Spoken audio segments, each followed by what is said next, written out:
Let's go ahead and jump in. So, Andi, thank you so much for joining me on the You're Not Alone podcast today. I'm super excited to have you on. And as I was telling you, I'm clearly on the road. You can see the background, not here in the studio, but it's the holiday season. So, just excited to be able to speak to you today. And I think in prep for this episode, I was putting myself in the mind of a young child, a teen, somebody who's been bullied or cyberbullied, and it really just got me into that mode and that place, and I'm really grateful for what you do and your expertise. And so obviously we're going to dive into the topic of bullying today, but before we do, can you give my audience a quick introduction on yourself?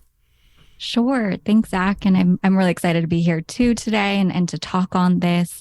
I'm very passionate about just the subject of bullying, but also approaching it in a different way and just a different approach, just because growing up, I've been to several anti-bullying assemblies and I've seen bullying prevention work everywhere.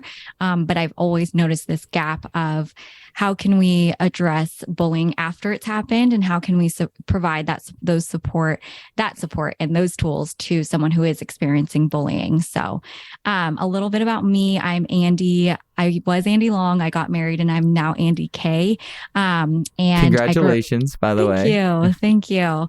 I grew up in Southern California, in Ventura County, and it was a really lovely place to grow up, and just enjoyed childhood, apart from experiencing some bullying when I was in middle school. But yeah, and then I went to UC Irvine and graduated with a degree in global cultures. I got to travel abroad and do some time in Prague in the Czech Republic. I taught English after college. That was really fun.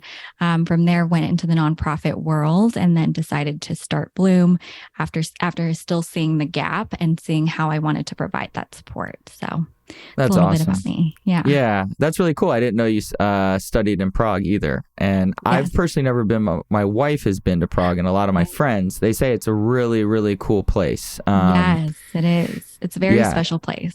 Very special place. Yeah. Mm-hmm. What did you like about Prague?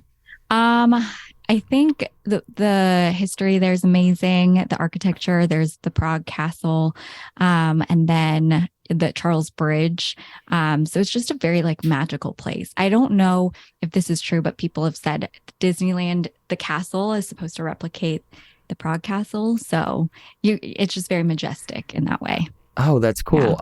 Yeah. I've heard now two different places, because there's a castle in Germany too that I've heard is based off of the castle for Disney. So there you go. Right. So we're out here breaking down myths. Yeah. But let's break down bullying here. So can you take us back to your personal experience being bullied as a young child and I guess you said in middle school, so into your teenage years?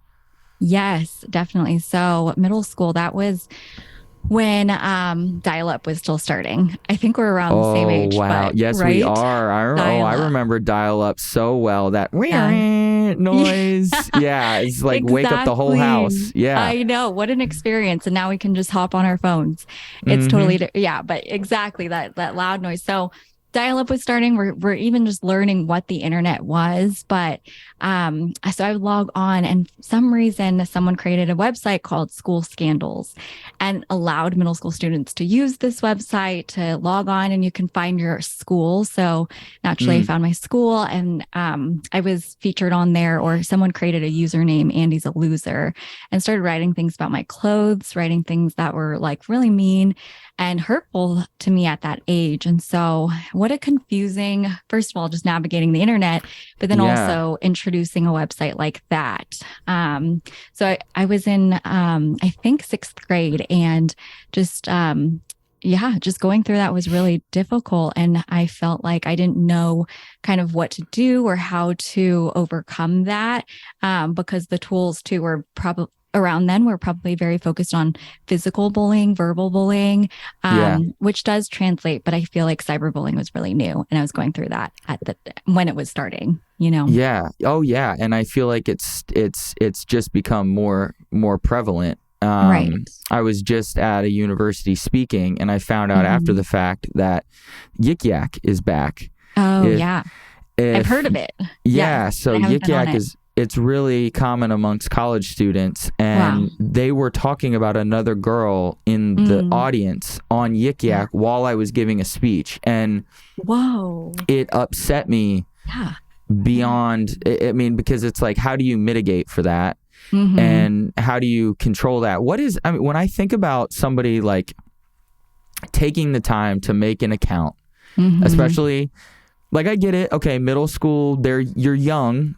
Your brain hasn't fully formed, so I get that. What is I mean, I'm just curious, and I know we've got other questions here, but what is the psychological makeup of somebody that takes the time to do that? And what do you see? Are there trends with people who tend to bully? What compels somebody to, because I hear that somebody making an account about you, and of course, I don't mean this in a malicious way, but I think, well, you're kind of the loser for taking the time, like, out of your day to make that account to call somebody else a loser. Like, why are you thinking so much about somebody else is like the very first thing that my brain goes to.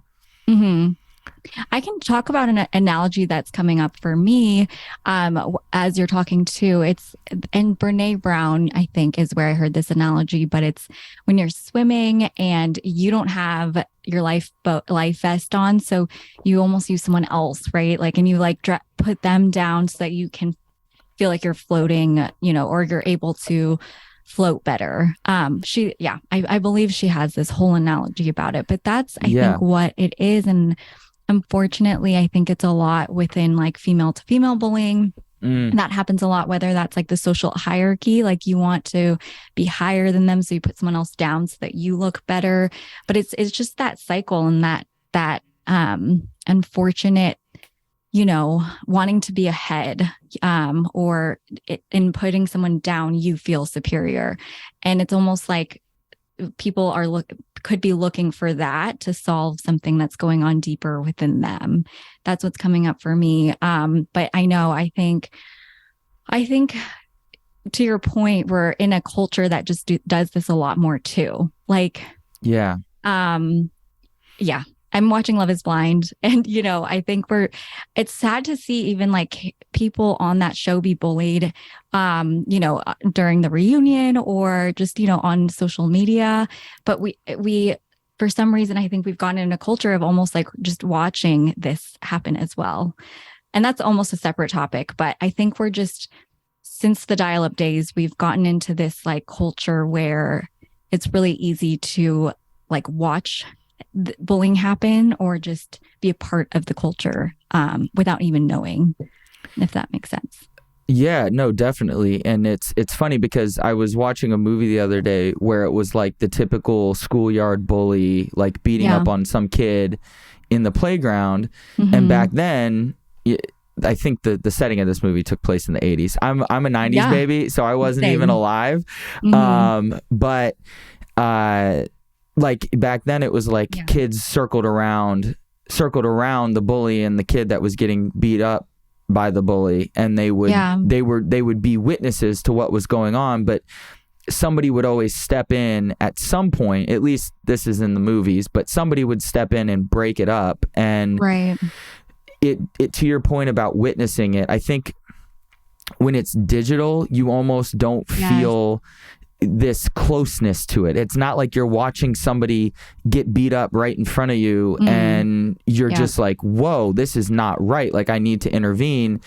And more, I go into the comment section just out of curiosity on posts that get a lot of likes and have a lot of comments, because I'm just curious to see what people are saying. And while there's definitely positive comments in those sections and people being very uplifting, it does seem to me, to your point, that it's become easier that if you're an unhappy person, you've been through something traumatic in your own life, you've never been told by anybody they love you, they care about you, they want to see you do well in life. You've never received that messaging that's, I think, so important for a healthy human development.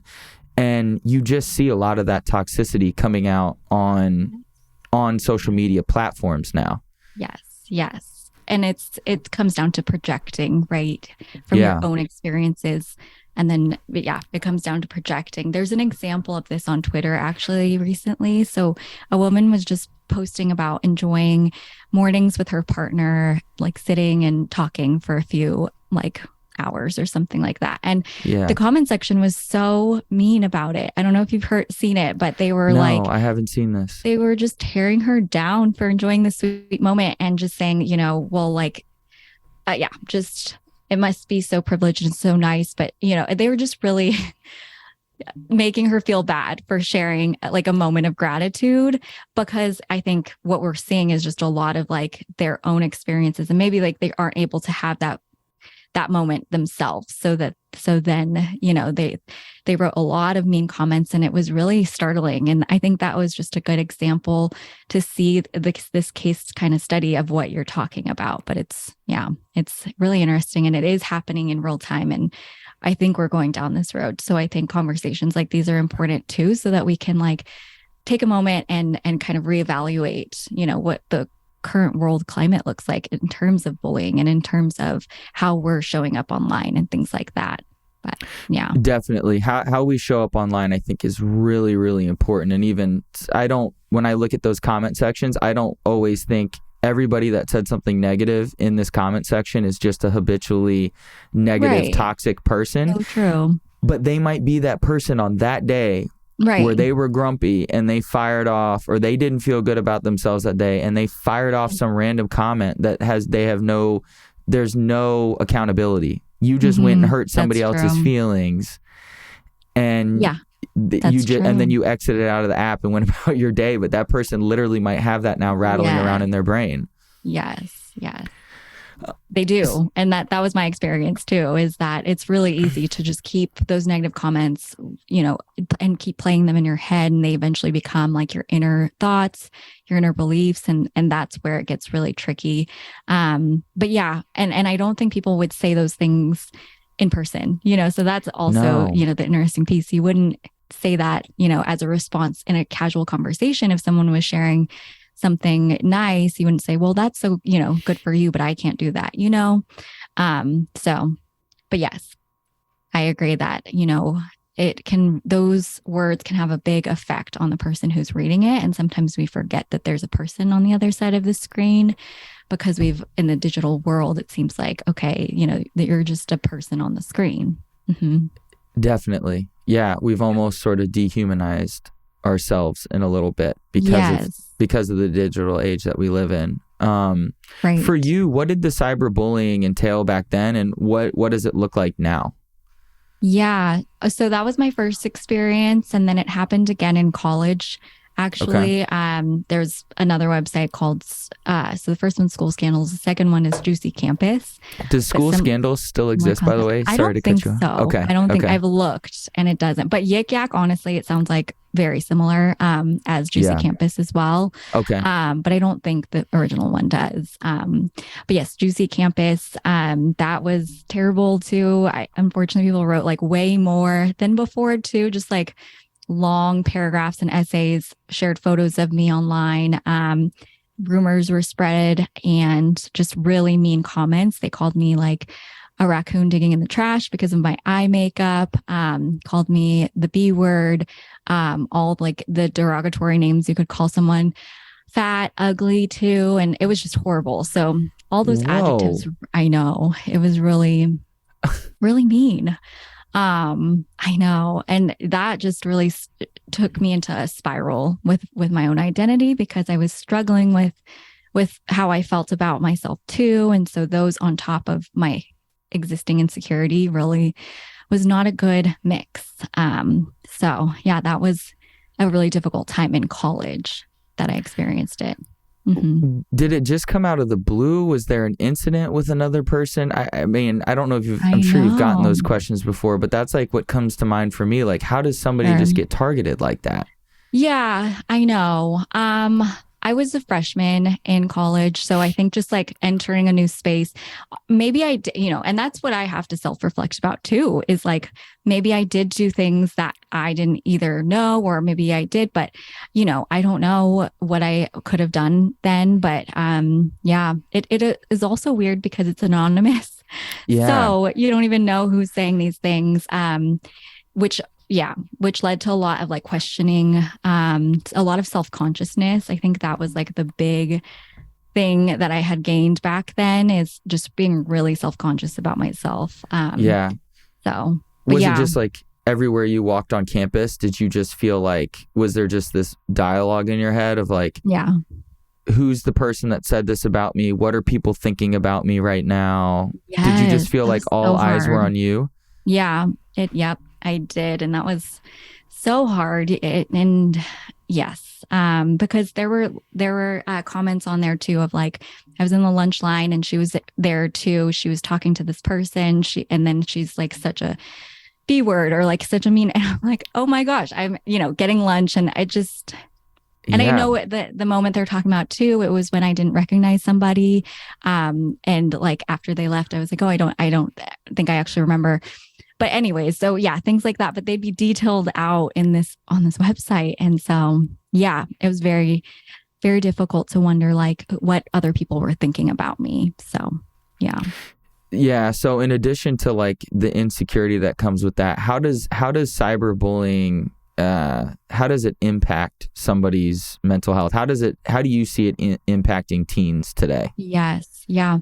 I think the isolating part of it is the big piece. So once you are thinking of those things, it's tiring to be out. And so you don't want to go meet people. You don't want to be out. So I did a lot of Yeah. self-isolation. And I think that that's what we're seeing with teens a lot too, is that you definitely withdraw from social situations because it takes a lot out of you.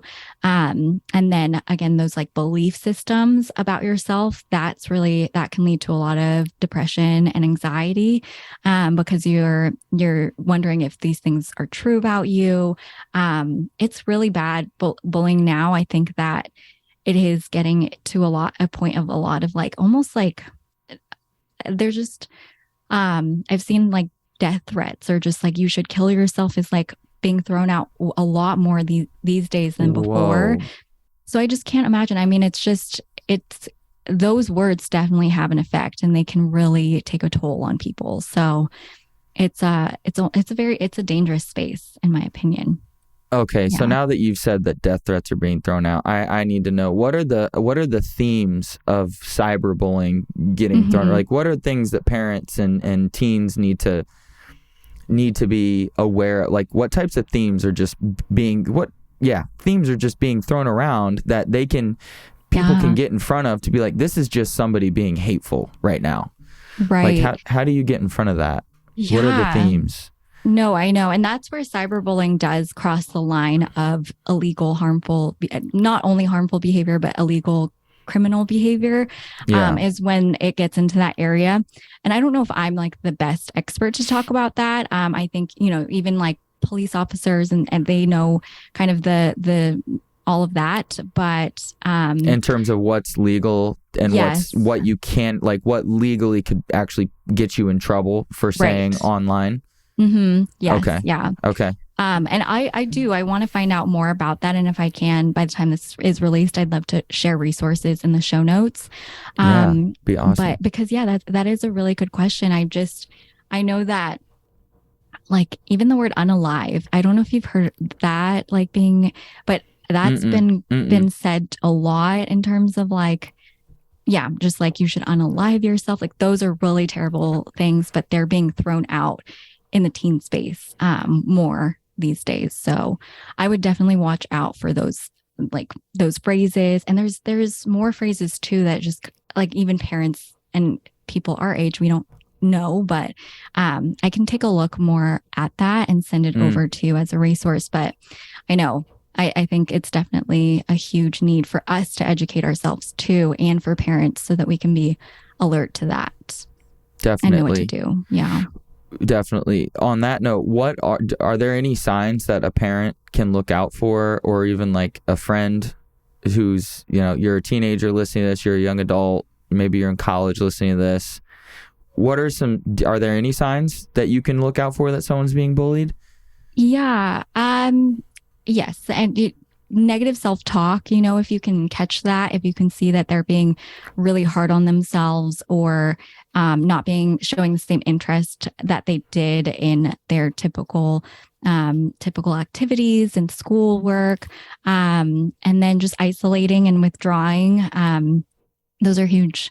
Just, yeah, if they don't want to go to things anymore, if they're showing signs of just being like really, really down, Yeah. Those are clear signs. Signs of depression, withdrawal, low self-worth. Yes. Maybe somebody who displayed levels of self-confidence and now it appears that there's self-doubt in replacement of that. Okay. That's correct. Yes. And along those lines with cyberbullying, if they're deleting their apps, if they're you've noticed like their online behavior changing too, going private, things like that are things to look out for as well. Okay. Yeah. Going private as a way to protect themselves from whoever the online bullies might be. Okay. Yeah. How does someone get out of a situation if they're being bullied? Yeah. So the friendships are huge, and going along with you're not alone theme, you surrounding yourself with friends and support is the way to get out. I'll go back to my story too about, being really sad after experiencing bullying in college. I had a big sis at the time. She was like my big sis mentor, and she invited me to church, which really helped a lot. So I started getting plugged into community, and that's where I heard the quote, they tried to bury us, but they didn't know that we are seeds. And so that was, I love that. Quote. That's nice.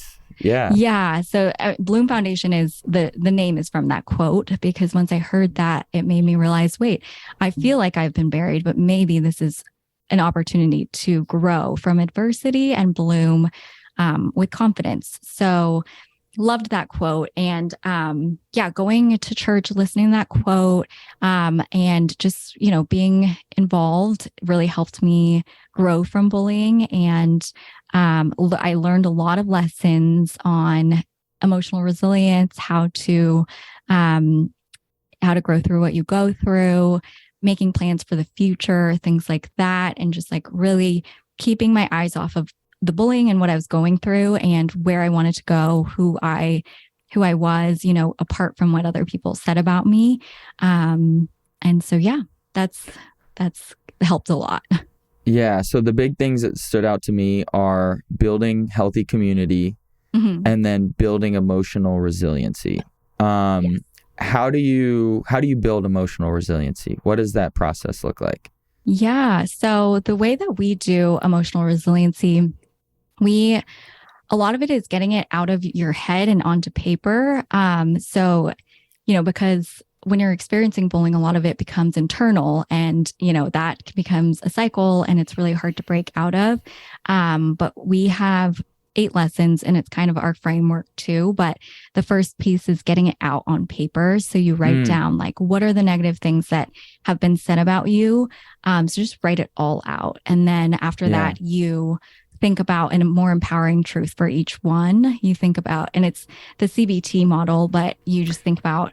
Is that the ABC method? No, that's different. Okay. But it's along those lines, yes, right? Yeah. Exactly. Yeah. So you get everything down on paper. Sorry, I didn't want to cut you off. I just didn't know if that's what it was. So you get everything down on paper, and then you look for, what were the two things? Yeah, you ask yourself if you think it's true too. And then you write down a more empowering truth. And it does not have to be completely positive. It can be a neutral statement, but it's just what you believe to be true. So so you write that all down, and then you take the truths that you've said, and you can make those into your affirmations, but you really want to switch over to that thinking, and also just get it out of your head, and onto paper. So that's, and then going emotional resilience. So after that, you think about who you want to be in 7 years. You think about what are you working towards, and what are your hopes, dreams, goals, and how can you shift your focus to that? And then a big piece is how you give back to others. So you can take your situation. Yeah. And you're doing this too, but you can take your situation and see what you gained from it and how you can give back, how you can take the lessons that you've learned to give back to somebody else, or just, continue to make a difference in the world, even if you're not being shown kindness. Definitely. Yeah. I love the framework. I think that it really does shift people out of it. It's like exactly what you said, and I talk about this in my book too. Getting things down on paper is step number one. I mean, you have to get things out of your head down onto paper. Right. And then, like you said, a little bit of that CBT model. What about this is true? What is a more empowering way to think about this? Right. And then when you're shifting to thinking about who you want to be in the future, are there any key questions that somebody listening might want to ask themselves if they want to actually just like pause this and start that process? Oh yeah, I love that. Hold on, let me see. Yes, so we have prompts that we share. I'll just read a little bit too. So nothing lasts forever. Literally and scientifically, this pain, as brutal as it might feel in the moment, is not going to last forever. Emotions go up and down, and they are temporary, even though they can feel so intense in a moment. But school will pass into just a memory. After graduation, students move on to the next thing. So the same will be for your experience. Life moves fast, but your future is what's ahead and will become your present. So we have them create a timeline of their life. So just like mapping it out, what have you accomplished in this time? And then where do you want to go? And with that, we ask, what are you like today? And what are your hopes, dreams, and fears today? And then what do you want to accomplish over the next 7 years? And you can draw your own bucket list for the next 7 years. And the reason we do 7 years is because 7 years is just a substantial amount of time, but I don't know if you've also heard that every cell replicates in our body every 7 years. So you're almost like a new person. I didn't know what the timeline was for that, but that's, now you're jogging my memory. I have heard something along those lines. That's really cool that you lined it up like that. So you're a new person every 7 years. You're a new person. Exactly. That might need to be fact checked too, but I have heard it, and I really liked that concept, and just even breaking your life out into like 7 year marks is really cool, because if you think back like 7 years ago, how old were you, Zach? 7 years ago, let's see, I'm 31. You're making me do math on the spot here. So I was 24. There you go. But yeah, 24 you was a completely different person, I would imagine, right? Oh, night and day. Yeah, exactly. Yeah. And I think that just helps us because while I'm doing this with middle school students too, they're like, wait, 7 years ago, I was 7 years old or like, and it's, I think it doesn't sound like a lot, but it will be a lot. And then I'm like, 7 years from now, where will you be? And they're like, I'll be 21. And it's like, exactly. You'll be in a completely different place. So I do really like the 7 year question, where will you be in 7 years? And when you're 38, I guess, you'll be in a different space too. So, yeah. It's true. And what I like about it too is like, I've never actually thought about things in 7 year increments. I think I do like 5 and 10 because maybe that's me. I don't know if that's society. I'm not sure. Cleaner numbers, maybe. I'm not sure. But 7, it's going to stick with me now. And I like looking back 7 years because, for example, being 14 years old and being 7 years old, or being 21 and being 14 are so drastically different. You're a whole new human being at the cellular level and in every other aspect of your life. But it does give, because it's such like a 7-year-old and a 14-year-old are so different. I feel like if a teenager's doing this activity, like that contrast really sticks out. Yes. It's not like 14 and 12, it's like, I'm roughly more or less the same person, but 14 and 7 is such a big difference. Right. So I really like that a lot. And so it's getting, again, I love how you say, who am I today and what are my fears today? Because again, I think that it grounds you and it gets everything out on paper so you can just, at least for me, a big part of my fears and insecurities as I've gotten older. And what I learned one of the best tools was for me was making peace with the parts of myself that either I wish could be different or slightly different, but aren't something that I can really change, or areas of my life that I realized really weren't that big of a deal. I'm huge on making peace with yourself.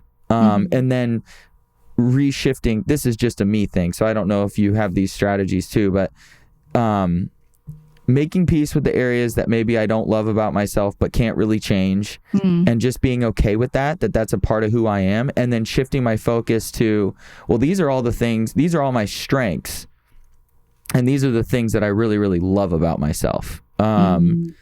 Because for me, this is a Gary Vee situation. I don't know if you've ever heard of Gary Vee before. Okay, he's I mean, he sort of blew up, and I think he's doing a lot of good for the world. I think he's a little loud, and a lot of people will certainly say can be a little annoying, but I like him. And one of his big things is like, from an early age, he just conditioned himself to stop focusing so much on what he wasn't good at, and start shifting to what he is good at. And I think that's the challenge with school, because we have all these different subjects, and then we have a cumulative GPA that we get based on all these subjects.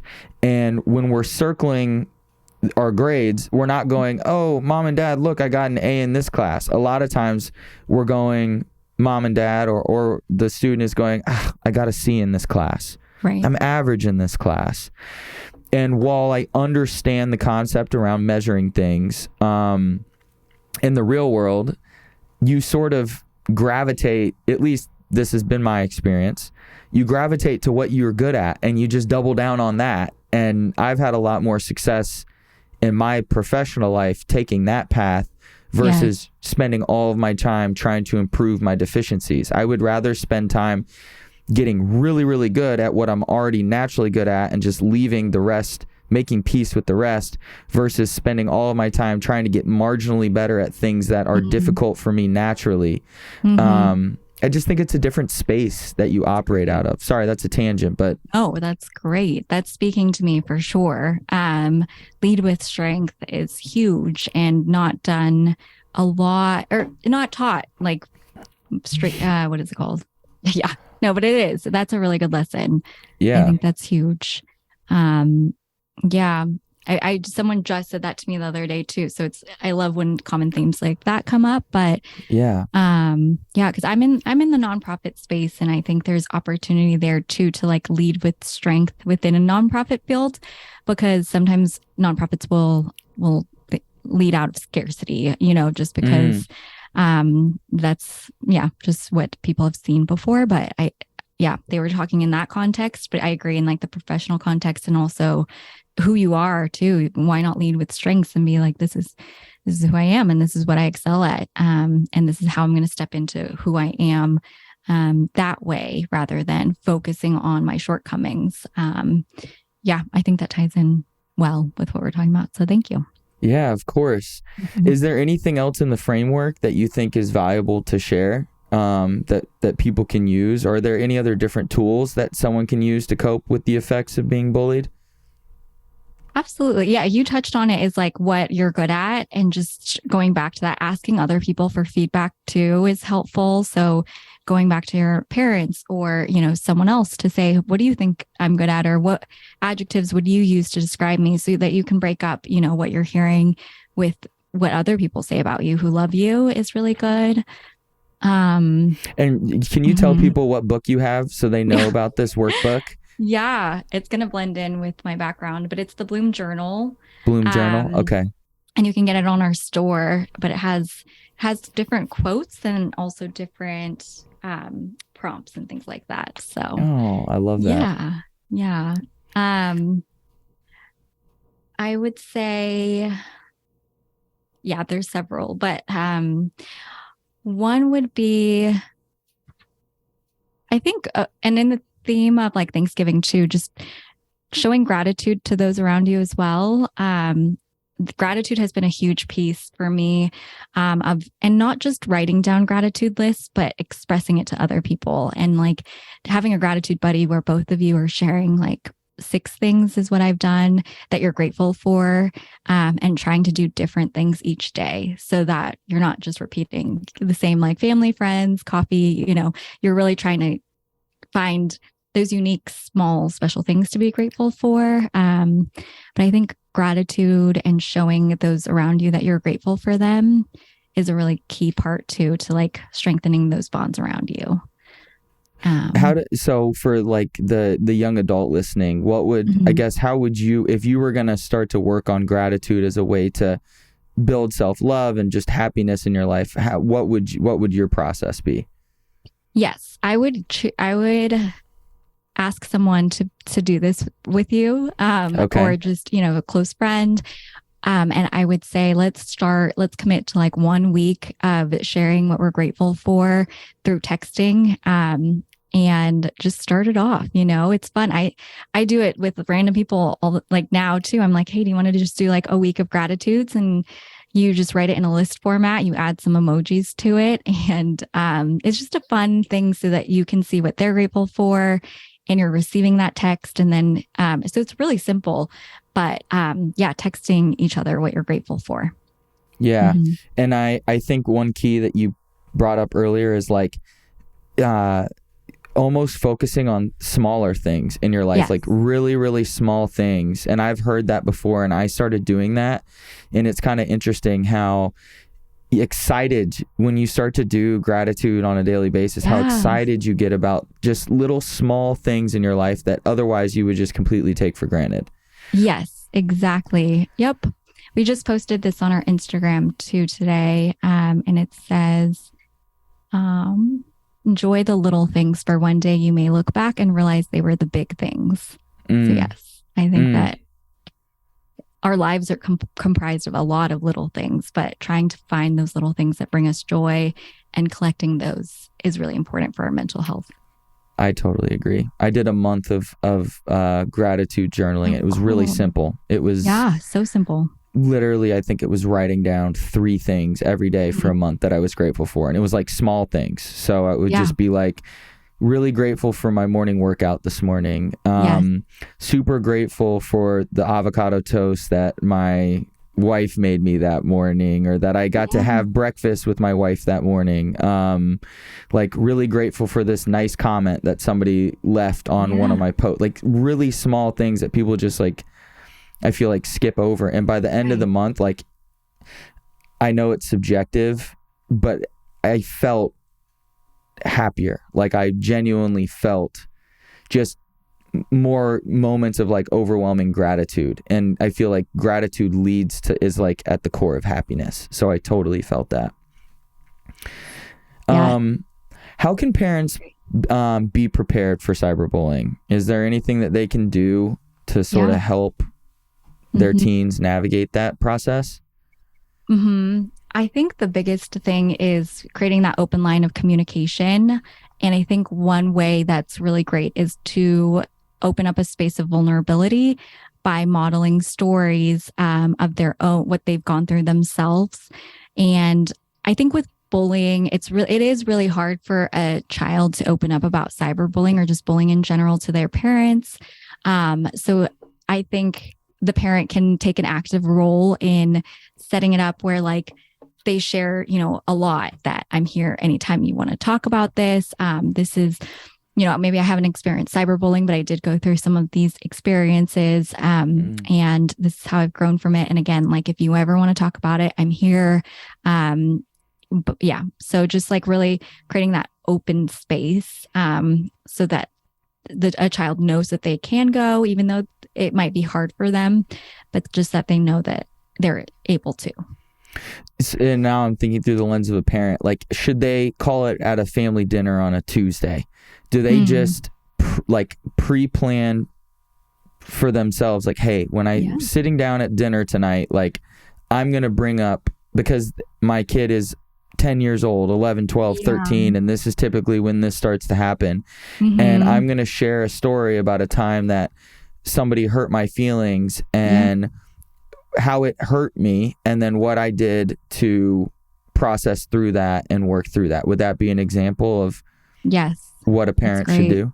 Yeah, that's great. I love that. Or going to get like donuts and, making that trip kind of around that. But yeah, I love that. I think that that's huge. And for a child to hear that and know that, that it doesn't, that they're not alone, that like, oh, my parent has experienced this, and this is what they did, is huge, is so nice. Mm-hmm. Is there anything that parents shouldn't share, or that you think might be a little overwhelming? Okay, well, yes. When I think of that question, I think of a few things. Like, you don't want to minimize, which is very common, unfortunately. It's like, oh no, it's not that big of a deal, or they were probably just having a bad day. It's fine. Don't worry about it. It's because they want to also like make you feel better. But I think minimizing is really tough when you're experiencing it. So you definitely want to validate and not minimize. You don't want to also like take it all in your hands right away, right? Like go right to the administration and get involved right away. You definitely want to listen and see like how you can create a plan together, or what they're thinking, before jumping right into like problem solve and get really involved. Yeah, I think those are some things that you may want to avoid. But I know it's hard because you're hearing this and you want to, of course, fix it. But oftentimes I think it's being listened to, and then also empowering a student to kind of problem solve on their own as well. Yeah. How does somebody validate? What does that sound like or look like? Yeah, validating can sound like that sounds really hard. Can you tell me more about it? So just really like listening can also be a lot of like empathetic responses. Like I can't imagine, what that would be like.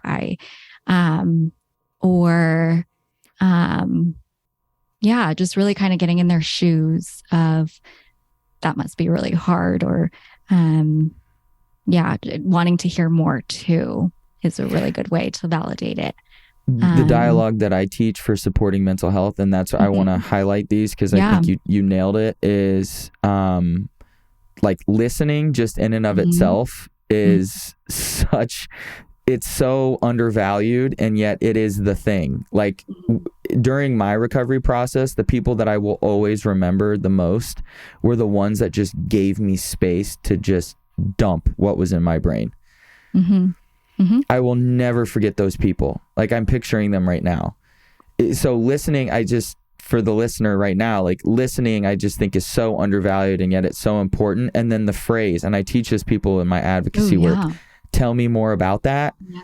You can literally say that sentence 17, 20, 25, 50 times in a conversation, because that statement in and of itself is validating, because the person goes, oh, wow, they want to hear more. They're actually listening. They actually care. They're not. Tell me more about that. Like, especially if you say it in an empathetic tone, basically tells the person who wants to open up everything they need to know without you actually having to say, I'm here non-judgmentally, ready to listen to you and help. Yes. I just love that you said that, because it can really be that simple. Yes, that's great. Yeah, that's huge. I love the framework too, and just being able to equip, us to be better friends, better parents. Yes, that's great. Perfect. So it's getting proactive with your teen, with your young adult, having those conversations, going for donuts and making that the theme of the conversation, going out to dinner, maybe sitting down at a family dinner. So getting proactive with it, and opening that dialogue to say, hey, I've been there, I've been through it, and I'm here if you want to bounce ideas off me. Like I'm here to support you, and I'm here to listen. Yes. Yeah, okay. Exactly. That's great. I love that. So can you tell everybody what the Bloom Foundation is and how Bloom can help teens and parents? Yes. So Bloom Foundation, we are a 501c3 organization that is based in Orange County, and we have products and programs to help empower teen girls to grow through bullying and bloom with confidence as leaders. The journal's big piece. So we guide girls through the journal. And then we also just have some products on our page as well, all like encouraging pieces for girls. So that's what we do. Awesome. And where can people find you to stay connected? Hellobloom.org is our website. And we're also on Instagram at Bloom Foundation. Okay. And I follow you on Instagram. So Great. I can say it's a beautiful looking page. Thank you. Yeah, you're doing a great job there. Just to wrap things up, can you give one piece of advice to whoever the person is listening right now to get them started on their mental health journey, or to get them started on their process of overcoming bullying, cyberbullying? Yeah, I love that question. I'm sure just the answers are so rich, but my advice would be really simple too, and just you're loved and enough just by being you and by being human. So really drawing on the reasons why that you love yourself. I would encourage you to write those things down right now, just 10 reasons, and write them down, keep them close to you, and just really remind yourself that you're worthy of love and belonging, and you're loved and enough, and to see those reasons, right next to you too. Yeah. I really like that. 10 reasons why you matter. 10 reasons why you matter. That's beautiful. Yeah. Well, Andi, thank you so much for coming on to the You're Not Alone podcast and talking about bullying and cyberbullying, which I feel is such an important topic, and shedding some light on that and awareness. Absolutely. Thank you so much for having me. Definitely. Okay. Thank you very much.